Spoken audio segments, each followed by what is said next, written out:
3 plantes ombrelles géantes. La feuille de la stilboïde est pelletée, son pétiole est fixé au centre. Les feuilles rondes sont déjà rares dans la nature, mais encore davantage dans les climats tempérés. Elles ont la curieuse habitude d'avoir un pétiole presque au centre de l'arrière du limbe de la feuille, comme un bouclier. Botaniquement, on dit que ces feuilles sont pelletées, mais le jardinier moyen dira probablement qu'elles ont des feuilles comme un parapluie, un parasol ou une ombrelle. Les plantes ombrelles sont tout aussi rares dans nos jardins que dans la nature, mais il y en a 3 à noter particulièrement, la stilboïde, le darmera et le pétasite du Japon. À cause de leur grande taille, on pourrait presque les utiliser comme ombrelles. Malgré des différences assez nettes, souvent les jardiniers les confondent. Voici comment les distinguer. Astilboïde Astilbois de tabulari. On cultive davantage la stilboïde Astilbois de tabulari, pour ses feuilles que pour ses fleurs. Des 3 vivaces ombrelles présentées ici, c'est celle qu'on pourrait le plus facilement servir comme parasol, car ses feuilles sont larges, jusqu'à 90 cm de diamètre, et presque parfaitement rondes. Elles sont découpées sur le bord,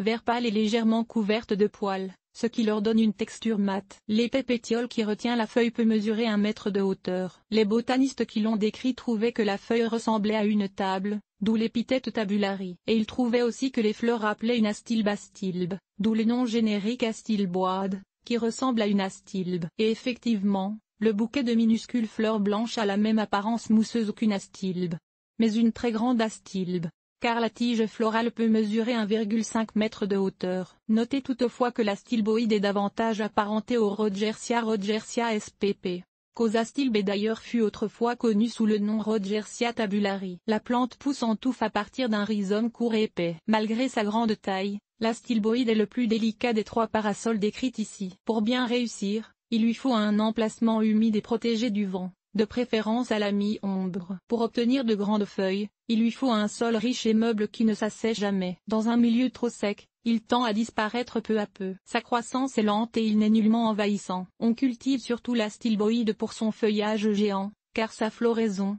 bien que fiable, est plutôt modeste. Enfin, il est bien rustique, jusqu'en zone 3. Darmera ou plante ombrelle Darmera peltata Peltifilum peltata, Darmera peltata, nettement plus petite que la stilboïde.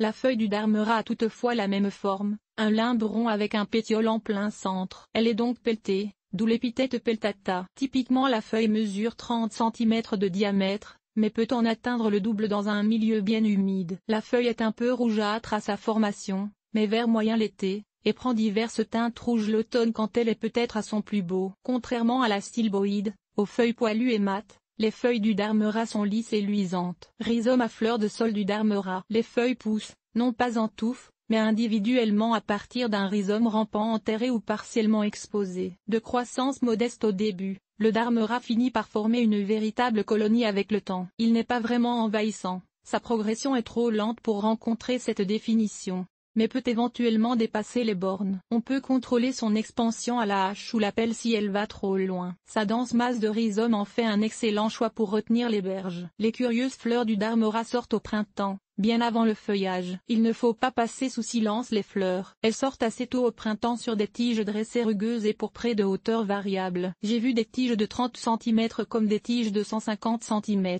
Elles forment une ombelle en forme de dôme et peuvent être de différentes teintes de rose ou, plus rarement, blanche. Il faut souligner que cette plante fleurit à nu, c'est-à-dire que les feuilles sont absentes au début de la floraison, ce qui la rend encore plus spectaculaire. Ou bizarre, car sous certains angles on dirait de drôles de champignons. Comme la stilboïde, le darmera préfère les milieux humides à bien humides, mais tolère aussi les zones détrempées, pouvant pousser avec sa souche sous quelques centimètres d'eau. Il pousse aussi sans broncher dans les sites qui sont inondés au printemps, mais d'humidité normale l'été. L'idéal est toutefois un emplacement tout simplement humide à détremper, pas nécessairement sous l'eau, en bas d'une pente, dans une dépression du terrain, en bordure d'un bassin, etc. Il s'adapte quand même très bien au sol de jardin au degré d'humidité normale, mais ses feuilles y seront généralement plus petites. Paillez-le abondamment dans une telle situation et arrosez-le si possible en période de sécheresse. Cette plante pousse mieux à la mi-ombre ou dans un site qui est ombragé l'été, mais qui profite d'un bon ensoleillement printanier. Elle tolère le plein soleil si son sol est toujours humide. Enfin, sa rusticité est beaucoup plus grande que ce que la plupart des autorités semblent penser. Généralement on le dit de zone 4 ou même de zone 5 et pourtant, il y a de superbes exemples de D. peltata qui poussent en zone 2 depuis des décennies. Pétasite du Japon, Pétasite japonicus, Pétasti du Japon, Pétasite japonicus. Les feuilles du pétasite du Japon ne sont pas vraiment rondes, mais plutôt en forme de rein,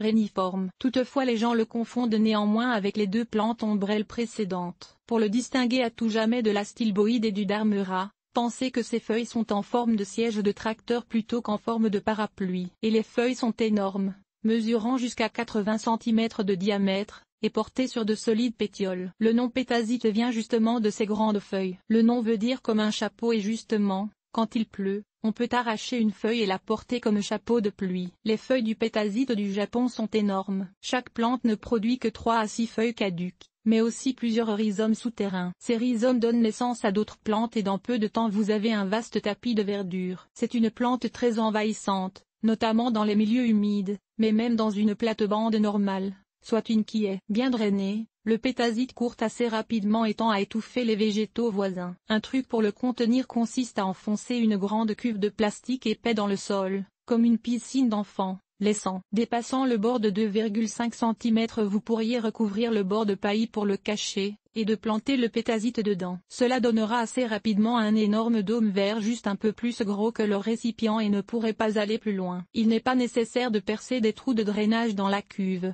Le pétasite compose très bien avec les sols détrempés qui surviennent dans un contenant sans trou de drainage. Le pétasite du Japon aime justement les sols humides. Il poussera dans un sol d'humidité moyenne, mais aura tendance alors à faner à tous les jours en plein été, ce qui n'est pas très joli. Mettez-le en bordure de l'eau, par contre, et il sera aux anges. Il peut même pousser dans un étang, avec ses racines légèrement couvertes d'eau. Il est presque indifférent à la qualité du sol, même à l'intensité lumineuse. Ainsi, il poussera indifféremment dans le sable ou la glaise et au soleil ou à l'ombre. Au soleil, toutefois, il faut vraiment assurer un sol détrempé, rien de moins. À l'ombre, c'est le soleil du printemps, tel que reçu sous les arbres à feuilles caduques, qui sera important.